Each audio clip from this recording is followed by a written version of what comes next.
جی، ہماری یوتھ کے اندر بڑھتا ہوا رجحان جو کہ ہے مایوسی، اور اس کے عوامل کیا ہیں کہ ہماری یوتھ جو ہے وہ اتنی مایوس کیوں ہے اور آپٹیمسٹک کیوں نہیں؟ تو اس میں اگر ہم اس کے عوامل دیکھیں تو بیسیکلی تین بہت اسٹرانگ ایلیمنٹس ہیں جو یہ افیکٹ کر رہی ہیں۔ ایک ہمارا کرنٹ ایجوکیشن سسٹم، سیکنڈلی جو ہے ہمارا سوشل سسٹم، اور تھرڈلی جو ہمارا میڈیا ہے وہ اس میں کنٹریبیوٹ کر رہا ہے۔ اور اس پہ کیا وے فارورڈ ہے، یوتھ کو کیا کرنا چاہیے، تو وہ بیسیکلی اس طرح ہے کہ اگر ہم ایک لوکی اور لتھم کی ایک تھیوری ہے جسے کہتے ہیں گول سیٹنگ تھیوری، تو اگر یوتھ جو ہے وہ گول سیٹنگ تھیوری کو فالو کرے گی تو there are very good chances کہ وہ اتنے مایوس نہیں ہوں گے۔ تو گول سیٹنگ تھیوری کیا ہے اس پہ بھی ہم ڈسکشن کر لیتے ہیں، اور اس کو بھی دیکھ لیتے ہیں کہ کس طرح یہ فیکٹرز ہماری یوتھ کو کنٹریبیوٹ کر رہے ہیں مایوسی کے اندر۔ تو سب سے پہلے ہم ڈسکس کر لیتے ہیں جی ایجوکیشن سسٹم کو۔ اب آپ دیکھیں کہ ہمارے معاشرے میں بہت زیادہ رجحان ہو گیا، لٹریسی بھی بہت زیادہ ہم لوگوں نے کہا، اور کوالیفیکیشنز کی طرف ہمارا رجحان بہت زیادہ ہو گیا۔ تو بیسیکلی ایجوکیشن سسٹم جو ہے ہمارا وہ کوالیفیکیشنز پرووائڈ کر رہا ہے نا، وہ ڈگریاں پرووائڈ کر رہا ہے۔ اور کوالیفیکیشنز کیا ہوتی ہے، یہ انڈسٹری کے سٹینڈرڈز ہوتے ہیں۔ انڈسٹری کہتی ہے جی کہ ایک بندے نے اتنا یہ ہنر اس نے کیے ہوں تو وہ کوالیفائی کرے گا اس جاب کے لیے۔ تو وہ جو کوالیفیکیشن سسٹم ہمارا ہے وہ تھوڑا سا ریڈنڈنٹ ہو گیا ہے، اور وہ الائن نہیں ہے انڈسٹری کے ساتھ، وہ اسٹینڈ الون ہے، وہ اپنی جگہ ایک لگے ہوئے ہیں، پڑھائی جا رہے ہیں۔ انڈسٹری کے اسٹینڈرڈس اور ہیں، اس کی ریکوائرمنٹس اور ہیں، وہ میٹ نہیں ہو رہی۔ سیکنڈلی یہ ہو گیا ہے کہ آپ دیکھیں پاکستان کے اندر میں ایک ٹرم یوز کر رہا ہوں، اور وہ ٹرم یہ ہے کہ انفلیشن آف دا ڈگریز ہو گیا ہے۔ پہلے اتنی زیادہ ڈگری نہیں تھی، جس طرح آپ نوٹ بہت زیادہ چھاپتی ہے نا کوئی بھی گورنمنٹ، تو وہ انفلیشن آف دا کرنسی ہو جاتی ہے، اکنامک اس کے اندر ایک ریسیشن کریٹ ہو جاتا ہے۔ اس طرح پاکستان میں ہمارے جو ادارے ہیں انہوں نے تقریباً 200 یونیورسٹیز بنا لی ہیں، اور اس کے اندر وہ کوالیفیکیشنز پرووائڈ کر رہے ہیں، اور ڈگریاں لوگوں میں آ رہی ہیں۔ تو زیادہ جتنے بھی لوگ کوالیفائڈ ہوتے جا رہے ہیں، ایجوکیٹڈ نہیں، ایجوکیٹڈ تھوڑا سا براڈر ٹرم ہو جائے گا۔ تعلیم جو ہوتی ہے وہ تو آپ صلی اللہ علیہ وسلم نے فرمایا کہ آپ مہد سے لے کے لحد تک اس کو حاصل کریں، تو تعلیم کے لیے لازمی نہیں ہے کہ آپ یونیورسٹی ڈگری کریں، تو تعلیم ایک براڈر ٹرم ہے۔ تو وہ جو ڈگریاں ہیں وہ بیسیکلی الائن نہیں ہیں، ایک تو مارکیٹ کے ساتھ، مارکیٹ کی ریکوائرمنٹس کے ساتھ تھوڑا سا وہ ریکوائرمنٹ ڈفرینٹ ہے۔ سیکنڈلی کیا ہو گیا ہے کہ مارکیٹ انڈسٹری جو لوکل ہماری انڈسٹری ہے وہ گرو نہیں کر رہی، تو گرو نہ کرنے کی وجہ سے جابز نہیں ہیں، اور اس وجہ سے بچوں کے سامنے نظر آ رہا ہے کہ and of the tunnel I have got a degree but I don't have a job. تو سامنے ان بچوں کو نظر آ رہا ہوتا ہے کہ آج کل کے دور میں جہاں پہ بہت کمپیٹنٹ بچہ ہوتا ہے اس کے لیے بھی سفارش کی ضرورت پڑ جاتی ہے۔ پھر وہ دیکھتے ہیں کہ کئی بڑی اچھی ریسورسل فیملی کے بچے ہیں، وہ کچھ نہ کر کے بھی ان کے اچھے بزنسز اسٹیبلش ہو رہے ہیں۔ سو ہمارا education system to some extent وہ فیل ہو گیا ہے کہ بچوں کو وہ موٹیویٹ کرے کہ بیٹا یہ تعلیم حاصل کرنے کے بعد اینڈ پہ آپ کو یہ چیز ملے گی، ٹھیک ہے جو۔ سیکنڈلی جو ہمارا سوشل سسٹم ہے وہ بہت زیادہ خراب ہو گیا ہے، وہ بچوں پہ بہت زیادہ پریشر ڈال رہا ہے، اور سوشل سسٹم ہمارا کے اندر جو معیار ہم نے رکھے ہیں وہ میٹیریلسٹک پوزیشنز ہیں۔ ہم کہتے ہیں فلانے عہدے پہ دیکھو کتنی گاڑی ہے، اس کے دیکھو کتنا بنگلہ، اس کا دیکھو کتنی اتھارٹی ہے۔ تو ہم نے بچوں کو اس ریس میں ڈال دیا ہے کہ جو کہ میٹیریلزم کی ریس ہے، زیادہ دولت ہونا، زیادہ بڑا عہدہ ہونا، زیادہ بڑا جو بھی اختیارات ہیں اور اس کا مس یوز کرنا۔ اور اب ہمارے معاشرے میں اچھائی اور برائی کی تمیز ختم ہو گئی ہے۔ اب ہم کہتے ہیں چلو یار یہ اگر فلاں عہدے پہ ہے تو کرپشن کرتا تو خیر ہے، اور کئی لوگ ابھی تو یہ کہتے ہیں کہ جی جائز حلال رزق میں ہمارا گزارا نہیں ہوتا، ہم تو لوگوں کو فیسیلیٹیٹ کر رہے ہیں۔ تو اللہ معاف کرے کہ ہم نے رشوت اور کرپشنز اور اس طرح کے مینز کو نا اپریشیٹ کرنا شروع کر دیا اور ایکسیپٹ کرنا شروع کر دیا۔ یہ معاشرت کے زوال کے لیے بہت خطرناک ہوتا ہے۔ آپ صلی اللہ علیہ وسلم نے کی حدیث شریف مبارکہ ہے جو میری نظر سے گزری، اللہ تعالیٰ کا بے شک معاف فرمائے۔ آپ نے فرمایا کہ بنی اسرائیل کا زوال اس ٹائم آیا تھا کہ جب ان کے درمیان کوئی بندہ برائی کرتا تھا تو اسے کہتے تھے تم نے برا کام کیا، لیکن اس سے تعلق نہیں چھوڑتے تھے۔ تو ہم لوگ تو بڑے فخر سے جاتے ہیں جی کہ فلاں کی شادی ہے، اس میں اتنے منسٹرز بھی آئے تھے، فلاں کے بیٹے میں اس نے یہ بھی کیا اور دمبے بھی پکائے اور فلانا۔ تو ہم ان چیزوں کے اپریشیٹ کر رہے ہوتے ہیں، وہ پھر ہم ٹرکل ڈاؤن کر رہے ہیں اپنے بچوں کے اندر، یوتھ کے اندر۔ کہتے ہیں فلاں کو دیکھو نا، اس کے بیٹے نے فلاں ایگزام دیے اور وہ بڑا کامیاب ہو گیا، اور فلاں دیکھو فلاں عہدے پہ ہے اور اس کے کتنے آگے پیچھے نوکر ہیں۔ تو ہم سوسائٹی کے طور پہ بھی نا بچوں کے اوپر پریشر ڈال رہے ہیں کہ وہ مورلی کریکٹ ڈیسیژن نہ کریں، وہ رائٹ ڈیسیژنز نہ کریں، بلکہ وہ امورل ڈیسیژنز کریں اور ان ایتھیکل اور کرپشنز کی طرف جائیں. تو اس سے بھی بچوں میں بہت زیادہ مایوسی ہو رہی ہوتی ہے. تھرڈلی دیکھ لیں آپ میڈیا جب ہم ینگ ہوتے تھے اور صرف پی ٹی وی ہوتا تھا تو اس پہ ڈرامے جو تھے وہ بڑے سبق آموز ہوتے تھے. فار ایگزامپل اگر اندھیرا جا رہا اگر آپ کو یاد ہو تو اس میں وہ بتاتے تھے کہ یہ ایک بندہ ہے، اس نے چوری کی ہے اور یہ اس کا انجام برا ہے. اب جو ڈرامے ہیں، یہ فلمیں ہیں، ایون آپ بالی ووڈ کی یا ہالی ووڈ کی موویز دیکھیں تو جو گینگسٹر ہوتا ہے اس کو ہیرو بنا کے پیش کیا جاتا ہے اور شارٹ کٹس دکھائے جاتے ہیں کہ کس طرح آپ دنوں کے اندر امیر ہو جاتے ہیں. اگر یہ بچے ہمارے یوتھ ان کی زندگیاں پڑھیں، جو جتنے بھی دنیا میں سکسیزفل لوگ ہیں آج کل کے دنوں میں، ایلان مسک جو ہے وہ بہت زیادہ اس کے بارے میں بات کی جاتی ہے اور بڑا مشہور ہے. پیسہ اس کے پاس بہت زیادہ انفلوئنشل ہے. اس وجہ سے میں نہیں سمجھتا ہوں کہ وہ ایک رول ماڈل ہے ہماری سوسائٹی کے لیے، کیونکہ ہمارے رول ماڈل تو نبی صلی اللہ علیہ وسلم ہیں، صحابہ کرام ہیں. ہمارے پاس حضرت عبد الرحمن بن عوف رضی اللہ عنہ بلینئر صحابی ہیں، حضرت عثمان غنی رضی اللہ عنہ ہے، حضرت امام ابو حنیفہ ہیں. اینی ویز آج کل کی دنیا میں بڑا سکسیزفل بندہ ہے ایلان مسک. تو ایلان مسک جو ہے وہ کہتا ہے کہ مجھے لوگ سمجھتے ہیں میں بڑا لکی ہوں، لیکن I work 20 hours a day. تو بیٹا زندگی میں کامیابی یہ ہے کہ نا محنت سے ہے، محنت کے بغیر کامیابی نہیں ہے. تو سم ہاؤ میڈیا جو ہے وہ سوپ ڈرامے دکھاتا ہے، اس میں لڑکا ینگ سا ہے، اس کا باپ بھی ینگ سا ہے، ماں بھی ینگ سی ہے، اور ان کی بزنس ویل اسٹیبلشڈ ہے، اور اس کے بعد گاڑیاں ہیں، بنگلہ ہے. تو اس سے بچوں کے اندر تھوڑی سی مایوسی ہو جاتی ہے کہ دیکھو دنیا کدھر چلی گئی ہے. پھر سوشل کمپیریزن ہو گیا، پھر ہمارے ایجوکیشن سسٹمز کے اس طرح کے ہو گئے کہ جتنا جو پیسہ دیتا ہے اتنے بڑے ایجوکیشن سسٹم میں چلا جاتا ہے، اور پھر وہاں پہ ایک بچوں کے اندر میٹیریلزم آ رہا ہے.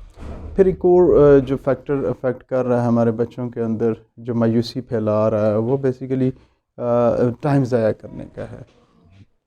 کہ اگر آپ ٹائم کو پراپرلی یوٹیلائز نہیں کریں گے اور آپ کا ٹائم پہ وہ کام نہیں کریں گے تو پھر وہ بعد میں بہت زیادہ مشکل ہو جاتا ہے. جو انگلش میں نہیں کہتے اے اسٹچ ان ٹائم سیوز 9. تو بچے جو ہیں فرض کریں 1 مہینہ پہلے جو پیپرز کی تیاری کرنی تھی، پھر ریویژنس کرنی تھی ہفتہ پہلے، تو وہ نہیں کر رہے ہوتے، اور 11th آور پہ جب آپ آ کے کریں گے تو وہ زیادہ پرابلمیٹک ہو جاتا ہے. 11th آور پہ کیوں ہو جاتا ہے؟ کیونکہ آپ کے پاس گیجٹس ہیں، موبائل فونز ہیں، اور یہ ڈسٹریکشنز ہیں.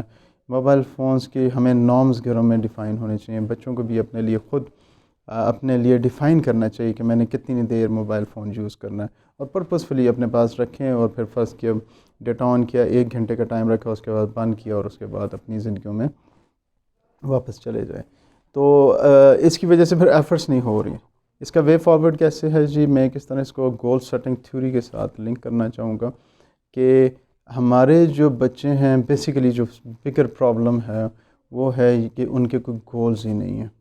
اور جب تک اپنی زندگی میں ہم گول کو سیٹ نہیں کریں گے تو ہم اس کو پرسو نہیں کریں گے. تو گول سیٹنگ تھیوری بھی یہی کہتی ہے کہ آپ کی زندگی میں کوئی نہ کوئی آبجیکٹیو ہونا چاہیے، اس گول کو آپ اچیو کرنا چاہیں. تو گولز بتاشا قسم کے ہو سکتے ہیں، ہر انسان کے ڈفرینٹ گولز ہو سکتے ہیں. آج کل میں جو ابھی بات کر رہا ہوں کہ سوشل میڈیا کی وجہ سے، سوسائٹی کے پریشر کی وجہ سے ہمارے جو گولز بن گئے ہیں کہ بس میں نے فلاں عہدہ لینا اور میں نے پیسے کمانا شروع کر دینے اور میں نے اتنی اتھارٹی ایکسرسائز کرنی ہے. تو یہ بھی ڈفرینٹ کائنڈز آف گولز ہیں. لیکن جب آپ ان ریالٹی دیکھیں گے کہ اگر آپ واقعی پاور لینا چاہ رہے ہیں، آپ واقعی پاپولر ہونا چاہ رہے ہیں، تو there are other means to do that. Like میں اکثر اگزامپل دیتا ہوں کہ ایدی صاحب کی، کہ اگر آپ چاہتے ہیں کہ میں بہت پاورفل انسان بن جاؤں تو لازمی نہیں ہے کہ آپ CSS کریں گے، کمپیٹیٹیو ایگزام کریں گے اور کسی جگہ سے IG لگ جائیں گے، بلکہ آپ ایدی صاحب کی طرح بھی سوشل ورک کر کے بھی ایک بہت پاورفل انسان ہو سکتے ہیں. امیجن کریں نا کہ ایک دن میں چاہتا ہوں کہ میں پریزیڈنٹ آف پاکستان سے ملنا چاہ رہا ہوں، اور اسی دن ایدی صاحب مرحوم اللہ تعالیٰ جنت نصیب فرمائے تو وہ ملنا چاہتے ہیں، تو کس کی کال جو ہے پریزیڈنٹ آفس میں ریسیو کی جائے گی اور اس کو ٹائم ملے گا؟ اوبیسلی ایدی صاحب کو. سو ایدی صاحب واز رننگ دنیا میں سب سے بڑا ایمبولینس کا سسٹم ایدی صاحب کا تھا. اس میں ہیلی کاپٹرز بھی تھے، پوری دنیا سے بھی چیریٹیز ہوتی تھیں. خود کراچی میں کھڑے ہو جاتے تھے تو لاکھوں روپے ایک دن میں ارن کر.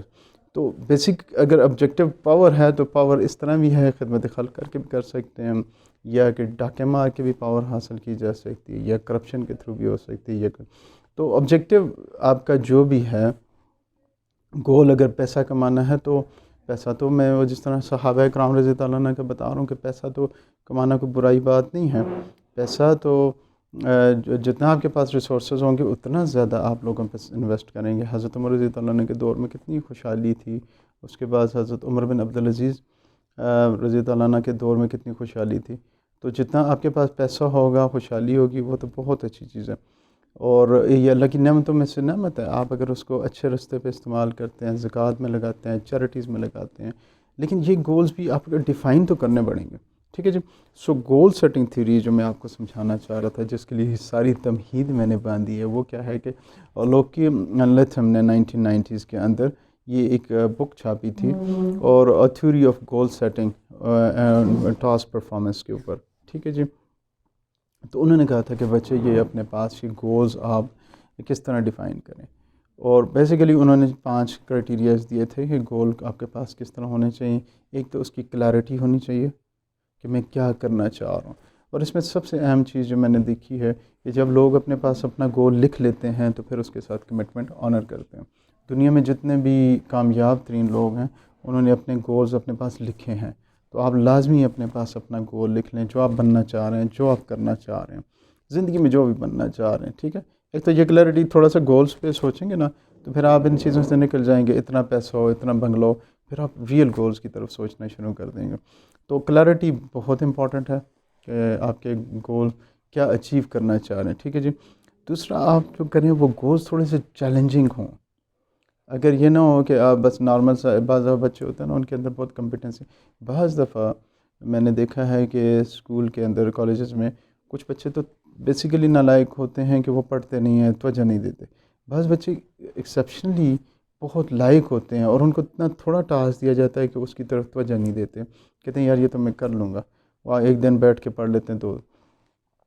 تو گول سیٹنگز کے لیے یہ امپورٹنٹ ہے کہ جو آپ زندگی کا جو بھی گول رکھیں وہ تھوڑا سا اسٹریچ کریں اپنے آپ کو، تھوڑا سا آپ کو ایفرٹس کرنی پڑیں، تو تب تو یعنی ایکسٹرا آپ کو کچھ چیزیں اسٹڈیز کرنی پڑیں گی، ایکسٹرا کچھ آپ کو بزنس کاروبار وغیرہ کرنا پڑے گا، ایکسٹرا کچھ سکلز اپنی وہ کرنے پڑیں، تو اپنے آپ کو چیلنج کریں۔ تھرڈلی، جو بھی آپ گول اپنا لکھیں گے یا اس کو اپنے ساتھ کمٹمنٹ کریں گے تو اس کو ایک کمٹمنٹ کریں کہ میں اس کو فالو کروں، ہمیشہ اس کو ذہن میں رکھیں۔ وہ جب تک آپ کی کمٹمنٹ نہیں ہوگی، فار ایگزامپل آپ 3 گھنٹے سوشل میڈیا پہ اسپینڈ کر رہے ہیں، 4 گھنٹے گیم کے اسپینڈ کر رہے ہیں، 1 گھنٹہ دوستوں کے ساتھ اسپینڈ کر رہے ہیں، تو دیٹ از اے ویسٹیج۔ تو جب گول آپ رکھیں گے اس کے اندر کلیئرٹی رکھیں گے، اس کا ایک چیلنج رکھیں گے اپنے لیے، اور اس کے ساتھ پھر کمٹمنٹ آپ نے رکھیں۔ پھر جب گولز کی طرف آپ ایکسل کر رہے ہوتے ہیں پھر آپ کو فیڈ بیکس بھی آنا شروع ہو جاتے ہیں، اور آپ خود بھی فیڈ بیک دیکھتے ہیں کہ یار میں کر رہا ہوں۔ فار ایگزامپل کوئی بچہ کمپیٹیٹیو ایگزامس کی تیاری کر رہا ہے تو اس کو جنرل نالج اس کا بڑھتا جا رہا ہے، جب وہ لوگوں میں بیٹھتا ہے اس کی اویئرنیس زیادہ ہوتی ہے، وہ جب لوگوں سے بات کرتا ہے تو وہ سے کہتے ہیں یار تمہیں زیادہ انفارمیشن، تمہیں پتہ ہے کہ کشمیر کاز کیا تھا، تمہیں پتہ ہے کہ کشمیر ایشو کیا ہے، تمہیں پتہ ہے فلسطین ایشوز کیا ہیں، تمہیں پتہ ہے امریکہ کی ابھی فارن پالیسی کیا ہے، پاکستان کی فارن پالیسی کیا ہے۔ تو آہستہ آہستہ آپ کو فیڈ بیک لوگوں سے آ رہے ہوتے ہیں کہ یار، اور آپ جب بات کر رہے ہیں تو بڑی ساؤنڈ کر رہے ہوتے ہیں، اور اس میں نالج بیسڈ ہوتی ہے، فیکٹس بیسڈ ہوتی ہے، ٹھیک ہے۔ تو آپ یعنی جس چیز کی طرف، اسی طرح اگر آپ کچھ سوشل میڈیا اسکلز گین کر رہے ہیں تو آپ لوگوں کو کہتے ہیں یار میں تجھے بتاتا ہوں، ٹھہرو یہ کس طرح کر، تو فیڈ بیکس آ رہے ہوتے ہیں، اور بڑے وہ فیڈ بیکس جو ہوتے ہیں بہت پازیٹیو ہوتے ہیں، وہ پھر آپ کی طرف اور موٹیویٹ کرتے ہیں اس گولز کے لیے۔ تو اس میں والدین کا بھی رول ہے کہ اگر وہ آپ کے گولز ہیں اور اگر آپ اس طرف ایکسل کر رہے ہیں تو وہ بھی آپ کو اچھے پازیٹیو فیڈ بیکس دیں، دوستوں کا بھی ہے کہ وہ بھی آپ کو اچھے پازیٹیو فیڈ بیک دیں۔ تو لاسٹ از ویری امپورٹنٹ کہ ٹاسک کمپلیشن۔ تو جب بھی آپ بڑا گول رکھیں گے تو چھوٹے ٹاسک اپنے لیے ڈیفائن کریں گے، اور ان ٹاسک کو آپ نے ٹائملی کمپلیٹ کرنا ہے۔ تو میں سمجھتا ہوں اللہ سبحانہ تعالیٰ کا یہ بہت بڑی نعمت ہے کہ اللہ تعالیٰ نے ہمیں 5 نمازیں جو ہم پہ فرض کی ہیں نا، تو بیسیکلی یہ ہم اپنے دن کو نا 5 ٹاسک میں ڈیوائڈ کر سکتے ہیں۔ صبح فجر سے لے کے عصر تک ہم نے کیا کرنا ہے، عصر سے مغرب تک کیا کرنا ہے، مغرب سے عصر سے ظہر، ظہر سے فجر، ظہر، عصر، مغرب، عشاء، ٹھیک ہے۔ تو اس سیکوینس کے اندر آپ اپنے چھوٹے ٹاسک رکھ سکتے ہیں اور ان کو فالو کر سکتے ہیں. اس طرح ہر ڈے کا ایک ٹاسک رکھ لیں, اس کو دیکھیں کمپلیٹ ہو رہا ہے کہ نہیں ہو رہا. تو چھوٹے چھوٹے ٹاسک کمپلیٹ کرتے کرتے آپ الٹیمیٹلی جو بگر ٹاسک ہے اس کو اچیو کر لیتے ہیں. تو نماز بھی اسی طرح ہے کہ ہم اللہ کے سامنے 5 دفعہ حاضر ہوتے ہیں. تو اگر ہماری فجر سے لے کے ظہر تک معاملات بالکل ٹھیک ہیں اور اللہ کے سامنے ہم ظہر کو حاضر ہو رہے ہیں اور ہمارے پچھلے معاملات بالکل ٹھیک ہیں, تو ظہر سے عصر تک, عصر سے مغرب تک, پھر مغرب سے عشاء تک, تو یہ معاملات ہم ٹھیک کر لیں, ایک دن ٹھیک کرتے جائیں. اس طرح ہمارے اوور آل جو معاملات ہیں وہ اللہ کے ہاں بالکل ٹھیک ہو سکتے ہیں. تو اسی طرح گولز بھی ہیں کہ اگر ہم ہر دن کا ایک گول رکھیں اور اس کے پہ ٹائم پہ کمپلیٹ کریں گے تو امید ہے کہ انشاءاللہ تعالی ہم اپنے گولز تک پہنچ جائیں گے. پھر وہ کہتے ہیں نا, اگر ہائر ایم کرتے ہیں تو آپ, وہ ہمارے ایک دوست ہے کہتا ہے کہ اگر آپ پجاروں کا سوچیں گے تو اور نہیں, موٹر سائیکل تو مل ہی جائے گا. ٹھیک, تو گولز جو ہیں وہ ڈیفیکلٹ ہوں لیکن اس طرح کے ہوں جو اچیویبل ہو. بالکل ڈے ڈریمنگ نہیں کرنی کہ بس یہ اس طرح ہو جائے اور پھر اس کے بعد سو جائیں اور سوچتے رہیں کہ اس طرح ہوگا. ایسے نہیں ہوگا, آپ کو اٹھنا پڑے گا اور آپ کو اس کے لیے ایفرٹ کرنے پڑے. ایک بڑی اچھی کوٹیشن ہے, کہتے ہیں جی in every morning we have 2 options, کہ ہر صبح ہمارے پاس 2 آپشنز ہوتے ہیں. Either to stay lying on the bed and dreaming those dreams, کہ یا تو ہم بستر پہ سوتے رہیں اور وہی خواب دیکھتے رہیں, سوچتے رہیں, یا either to wake up and follow those dream, یا پھر ہم اٹھیں اور ان خواب جو ہم سوچتے ہیں اپنی زندگیوں میں ان کو جا کے مکمل کریں اور ان کے لیے ایفرٹ کریں. ٹھیک ہے جی, اپنا بہت خیال رکھیں اسٹوڈنٹس. امید ہے کہ آپ کو یہ پرابلم سمجھ آئی ہوگی کہ مایوسی کیوں ہمارے ہاں آ رہی ہے, کون سے فیکٹرز ہیں جو اس میں کنٹریبیوٹ کر رہے ہیں, اور آپ کے لیے کیا وے فارورڈ ہے کہ آپ نے کس طرح اپنے لیے گول سیٹ کرنے ہیں اگر آپ نے کامیاب ہونا ہے, اور کس طرح وہ گولز جو ہیں 5 سٹیپس ہیں, کس طرح وہ آپ نے سٹیپس اپنی زندگی میں لے کے آنا ہے. آئی ہوپ کہ آج کے سیشن سے آپ کو فائدہ ہوگا. اس کے ساتھ اپنا فیڈ بیک شیئر کیجیے گا اگر آپ کو یہ معلومات ویلیوبل لگی ہیں. اپنا بہت خیال رکھیں. السلام علیکم جی.